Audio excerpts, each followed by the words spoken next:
Hello everyone. तो कल की वीडियो में हमने वीट के बारे में बहुत सारी चीज़ें कवर कर ली थी। आज की वीडियो में कवर करेंगे वीट की क्लासिफिकेशन, उसके इरिगेशन स्टेजेस, ओरिजिन प्लेस या क्लाइमेट, वो कौन से क्लाइमेट से बिलोंग करता है या कैसे क्लाइमेट में वो रहना पसंद करता है, कैसे क्लाइमेट में वीट का प्रोडक्शन अच्छा होता है। साथ ही में डिस्कस करेंगे वीट की इम्पोर्टेंट वेराइटीज़। तो ये वीडियो शायद वीट इस वीडियो में कवर हो जाए, एंड अगर नहीं होगा तो शायद वीट का एक पार्ट और आएगा। तो चलिए स्टार्ट करते हैं क्लासिफिकेशन ऑफ वीट से। तो वीट को बेसिकली 3 कैटेगरीज में क्लासीफाई किया जाता है। पहला तो होता है कॉमन ब्रेड वीट, जो नॉर्मल हम चपाती खाते हैं जिस वीट की, उसको बोलते हैं ट्रिटिकम एस्टिवम। ठीक है, उस वीट को क्या बोलते हैं? कॉमन ब्रेड वीट, उसको क्या बोलते हैं? Triticum aestivum. क्रोमोसोम नंबर होता है ट्रिटिकम एस्टिवम का 2n=42 और ये हेक्साप्लॉइड है। All right, 2n=42 chromosome number होता है और ये हेक्साप्लॉइड है। इसके बाद इंडिया में कितना एरिया ये कवर करता है, यहाँ से इंपॉर्टेंट क्वेश्चन बनता है कि Triticum aestivum common bread wheat India में कितना एरिया कवर करता है वीट में। तो 87% एरिया जो है इंडिया में वीट का, वो कौन कवर कर रहा है? Triticum aestivum common bread wheat. ठीक है, तो जो ट्रिटिकम एस्टिवम है वो इंडिया में किसने इंट्रोड्यूस किया था? नॉर्मन ई बोरलेग, बोरलेग, जो कि मैक्सिको से थे। ठीक है, तो इन्होंने इसको इंट्रोड्यूस किया था, इसीलिए इस वीट को क्या बोलते हैं? ट्रिटिकम एस्टिवम या कॉमन ब्रेड वीट को मैक्सिकन डवार्फ वीट, इसे मैक्सिकन डवार्फ वीट भी बोल देते हैं। और जो ग्रीन रिवॉल्यूशन में सबसे ज़्यादा रिस्पॉन्सिबल था, यानी कि ग्रीन रिवॉल्यूशन में जिसका सबसे ज़्यादा योगदान रहा था, वो कौन सा वीट था? Triticum aestivum. ये हो गई पहली वैरायटी, पहली क्लासिफिकेशन वीट की, सॉरी। दूसरी क्लासिफिकेशन होती है ट्रिटिकम ड्यूरम। ठीक है, ट्रिटिकम ड्यूरम, इसे कहते हैं मैक्रोनी या ड्यूरम वीट। ये इंपॉर्टेंट क्वेश्चन है, ये पूछ लेते हैं। ट्रिटिकम एस्टिवम को क्या बोलते हैं? Common bread wheat. Triticum durum को क्या बोलते हैं? मैक्रोनी या फिर ड्यूरम वीट। ये टेट्राप्लॉइड होता है, क्रोमोसोम नंबर होता है 2n=22। जो सेमी या फिर सूजी बनती है, रवा जिसे जो बनता है, वो कौन से वीट से बनता है? Triticum durum. ये सारे इंपॉर्टेंट क्वेश्चंस हैं जो कि एग्जाम्स में पूछे जाते हैं। कॉमन ब्रेड वीट का नाम बताओ साइंटिफिक। सूजी और सेमी जिससे बनते हैं वो कौन सा वीट होता है? Triticum durum. कौन सा वीट है जो टेट्राप्लॉइड होता है? तो 2n=28 कौन सा है? एमर वीट या फिर मैक्रोनी वीट या फिर ट्रिटिकम ड्यूरम। ठीक है, इसमें हाँ, नेक्स्ट इंपॉर्टेंट पॉइंट है कि ये कितना एरिया कवर करता है इंडिया का। तो 12% जो इंडिया में वीट का एरिया है वो कौन कवर कर रहा है? Triticum durum. ठीक है, इसके बाद है this occupies about 12% of wheat area, particularly in central and southern India in rainfed condition. Central और साउदर्न इंडिया में जो है ज़्यादातर इसको बोया जाता है, क्योंकि वहाँ पे आपने सेमिया या ये सब ज़्यादातर साउथ में ही लोग खाना पसंद करते हैं या खाते हैं। तो यहाँ से इंपॉर्टेंट क्वेश्चन बनता है, कॉमन ब्रेड वीट को क्या बोलते हैं? Triticum aestivum. एरिया कितना है उसका? 87%।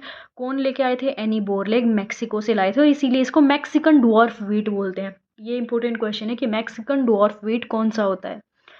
दूसरा है ट्रिटिकम ड्यूरम को क्या बोलते हैं? मैक्रोनी या ड्यूरम वीट, जिससे सूजी या सेमिया बनती है। टेट्राप्लॉइड है, 2n=28 क्रोमोसोम नंबर है। इंडिया में एरिया कितना कवर करता है? 12% एरिया कवर करता है। इसकी वैरायटीज़ ये जो याद रखने की आपको ज़रूरत नहीं है, और अगर रखना चाहते हैं तो रख सकते हैं, जयराज और मलाविका। तीसरे नंबर की क्लासिफिकेशन आती है वीट की, एमर वीट, ट्रिटिकम डिकोकम। ठीक है, तीसरी क्लासिफिकेशन कौन सी आती है? एमर वीट बोलते हैं इसको, ट्रिटिकम डिकोकम। टेट्राप्लॉइड होता है, 2n=28 क्रोमोसोम नंबर है। 1%, सिर्फ 1% जो है इंडिया में इसको ग्रो किया जाता है। अगर पूरे वीट का ओवरऑल परसेंटेज देखें तो वो भी कहाँ पे? गुजरात, महाराष्ट्र, आंध्र प्रदेश, कर्नाटका एंड तमिलनाडु। अब ये एक डिश है, साउदर्न की एक डिश होती है, साउथ इंडिया की, उपमव। तो एग्जाम में क्वेश्चन पूछ लेते हैं, उपमव एक स्पेशल डिश है साउथ इंडिया की, उसे बनाने के लिए कौन सा वीट यूज़ किया जाता है? तो कौन सा वीट यूज़ किया जाता है? ट्रिटिकम डिकोकम। ओके, इसके बाद कुछ डिप्लॉइड स्पीशीज़ हैं, ये आपको याद करने की ज़रूरत नहीं है। फिर है ओरिजिन प्लेस वीट का। तो वीट का ओरिजिन प्लेस कौन सा है? साउथ वेस्ट एशिया, जहाँ पे वीट सबसे पहले। अच्छा, ओरिजिन प्लेस क्या होता है आपको पता है? ओरिजिन प्लेस को हम वो कह देते हैं जहाँ पे वो चीज़ पैदा हुई है, बट रियलिटी में ओरिजिन प्लेस क्या होता है? जहाँ पे उस स्पीशीज़ की सबसे ज़्यादा वाइल्ड वेराइटीज़ मिलती हैं, उसको बोलते हैं उसका ओरिजिन प्लेस। तो वीट का ओरिजिन प्लेस कौन सा है? साउथ वेस्ट एशिया, और अगर और डीपली पूछ ले तो टर्की। इरिगेशन स्टेजेस ऑफ वीट किसने दी थी? Irrigation stages of wheat are given by RBL Bharadwaj. ये इंपॉर्टेंट क्वेश्चन है कि वीट की इरिगेशन स्टेजेस किसने दी थी, तो RBL भारद्वाज। इसके बाद क्राउन रूट इनिशिएशन है CRI स्टेज, जो कि 21 डेज के बाद आती है। गेहूं को बोने के बाद 21 डेज के बाद कौन सी स्टेज आती है? CRI stage, crown root initiation. ये मोस्ट क्रिटिकल स्टेज है इरिगेशन की, यानी कि अगर आपके पास एक ही बार का पानी है गेहूं में देने के लिए, तो आप कौन सी स्टेज पे दोगे? CRI, crown root initiation. इस स्टेज पे आपको फसल में पानी लगाना है, ठीक है। इसे बोलते हैं क्रिटिकल स्टेज ऑफ इरिगेशन।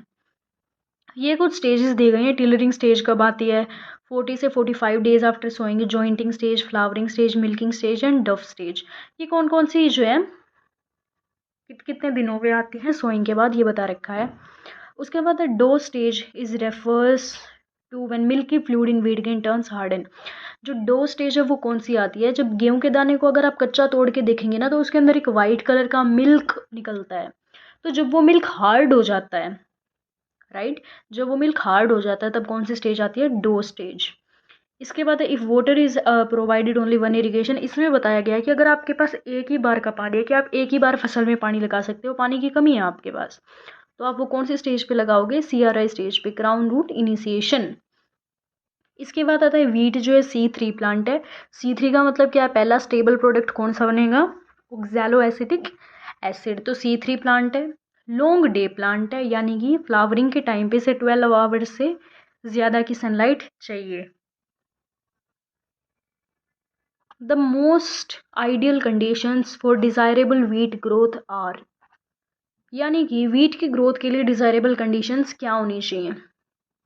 तो cool and moist weather during the vegetative growth period, यानी कि जब वेजिटेटिव ग्रोथ है, जब प्लांट अपनी वेजिटेटिव ग्रोथ कर रहा है, यानी कि प्लांट लीफ, स्टेम, रूट्स, ये चीज़ें डेवलप हो रही हैं, उस चीज़ को बोलते हैं वेजिटेटिव ग्रोथ। तो जब प्लांट अपनी वेजिटेटिव ग्रोथ कर रहा है, तब उसे कैसा मौसम चाहिए? Cool and moist. और वार्म एंड ड्राई वेदर चाहिए जब उसकी ग्रेन फॉर्मेशन हो रही है, जब उसमें दाने आने शुरू हो रहे हैं, तब कैसा मौसम चाहिए उसे? Warm and dry. अच्छा, आपने इसीलिए ये चीज़ नोटिस की होगी कि सर्दियों में गेहूं को बोया जाता है एंड गर्मियों में काटा जाता है। तो सर्दियों में जो गेहूं है उसकी वेजिटेटिव ग्रोथ होती है, इसीलिए उसे कैसा वेदर चाहिए होता है? Cool and moist. और जब गर्मियाँ आ जाती है, जब उसमें ग्रेन की फॉर्मेशन होना शुरू हो जाती है, तब उसे कैसा वेदर चाहिए? Warm and dry. इसके बाद है बूटिंग स्टेज। ये एक स्टेज बता रखी है जिसे हम कैसे पहचान सकते हैं? जो इंटरनोड होती है, इंटरनोड कौन सा एरिया होता है? ये जैसे एक प्लांट है, why it's not working, let me just check किया। जैसे ये यहाँ पे नोड्स हैं, तो इस बीच वाले एरिया को बोलते हैं, दो नोड्स के बीच वाले एरिया को इंटरनोड एरिया। तो इंटरनोड एरिया में जब स्वेलिंग आ जाती है पहली इंटरनोड पे, तो उसको बोलते हैं बूटिंग स्टेज। दूसरे नंबर पे पता है कि फ्लैग लीफ किसे बोलते हैं? जो स्पाइक जिस लीफ के अंदर पैक होते हैं, और लास्ट वाली जो लीफ होती है, जैसे कि ये प्लांट है और यहाँ पे ऐसी बहुत सारी ऐसी पत्तियाँ निकली हुई हैं, और ये सारी पत्तियाँ क्या होती है? ऐसे आपस में जुड़ी हुई है। तो सबसे जो नीचे वाली पत्ती होती है ना, जिसमें सारी एक साथ जुड़ी हुई है, यहाँ पे स्पाइक भी निकला हुआ है वीट का, इस नीचे वाली पत्ती को बोलते हैं फ्लैग लीफ, राइट। इसके बाद है वेराइटीज़ आती हैं कुछ वीट की। वेराइटीज़ में सबसे पहला आ जाता है single gene dwarf, double gene dwarf and triple gene dwarf. Single gene dwarf में आपको इनके नाम याद करने हैं, ये कैटेगराइज पेपर में आ जाता है कि इनमें से सिंगल जीन डॉर्फ वेराइटीज़ कौन सी है। तीनों दे देंगे एंड आपको एक बतानी होगी।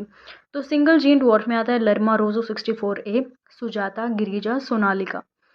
डबल जीन डॉर्फ में आता है कल्याण सोना, सोनारो 64, चोटी, लर्मा, जनक, अर्जुन। और ये सब मेन कौन से हैं जो आपको हाईलाइट करके दिखा रखे हैं, ये मेन नाम है, ये आपको याद रखने हैं। ट्रिपल जीन डॉर्फ कौन सी वेराइटीज़ है? हीरा मोती एंड लाल बादशाह। इसके बाद हाँ, अदर पॉपुलर वेराइटीज़, ये कुछ अदर पॉपुलर वेराइटीज़ दी गई हैं। लोक 1 जो कि सूटेबल फॉर लेट सोइंग है, लेट सो आप इसको कर सकते हैं, कोई दिक्कत नहीं है। फिर C 306 का गेहूँ तो वही है जो हमारे यहाँ पे भी कहते हैं कि बहुत अच्छा होता है, ये वही गेहूँ है। इसके बाद है सुजाता, मलाविया, PBW 502, इसके बाद कुछ वैरायटीज़ आती हैं यहाँ पे, राज 3765, राज 40373077। तो जहाँ पे भी राज आ जाए तो ये चीज़ तो आपको ध्यान रखने की, वीट को क्या बोलते हैं, किंग ऑफ सीरियल्स। तो वो क्या करता है, राज करता है सब पे। इसीलिए जहाँ पे भी राज आ जाए वो किसकी वैरायटी है, वीट की, चाहे पीछे कोई भी नंबर हो। आपको बस इनके नाम याद रखने हैं कि वीट की वैरायटीज़ हैं।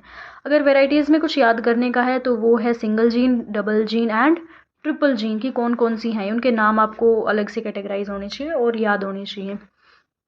उसके बाद है सीड रेट।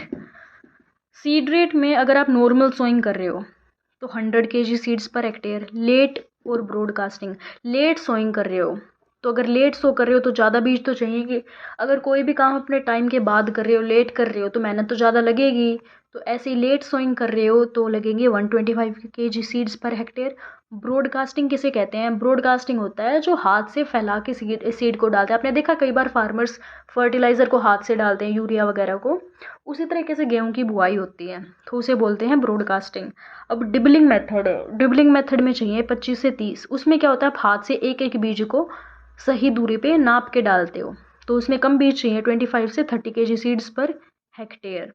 स्पेसिंग कितनी होनी चाहिए, रो टू प्लांट स्पेसिंग होनी चाहिए 22.5 इंटू 10 सेंटीमीटर। ठीक है। इसके बाद यहाँ पे डेप्थ ऑफ सोइंग दे रखी है। सिंगल जीन डॉर्फ वेराइटीज़ के लिए 5 to 6 सेंटीमीटर डेप्थ होनी चाहिए। डबल जीन डॉर्फ वेराइटीज़ के लिए 4 to 5 centimetre and triple gene dwarf varieties के लिए 3 to 4 सेंटीमीटर। ठीक है। और अगर एवरेज निकालें इन सब का तो 5 सेंटीमीटर डेप्थ होती है, वो सबसे आइडियल होती है। ठीक है। इसके बाद क्या रह गया, इसके बाद रह गया है वीड मैनेजमेंट। कुछ इम्पोर्टेंट क्वेश्चंस हैं यहाँ पे वीट के बारे में, कुछ नहीं बहुत सारे हैं ये। And fertiliser and manure requirement, तो इसको अगली वीडियो में कवर करेंगे। इसका एक लास्ट पार्ट हो रहेगा जिसमें ये पूरा वीट कंप्लीट हो जाएगा। इससे बाहर कोई क्वेश्चन नहीं आता है, यहाँ पे सब कुछ कंप्लीट हो जाता है। तो अगर कहीं पे किसी को कोई भी डाउट रही हो तो please comment down below in the comment section and do let me know. Thank you.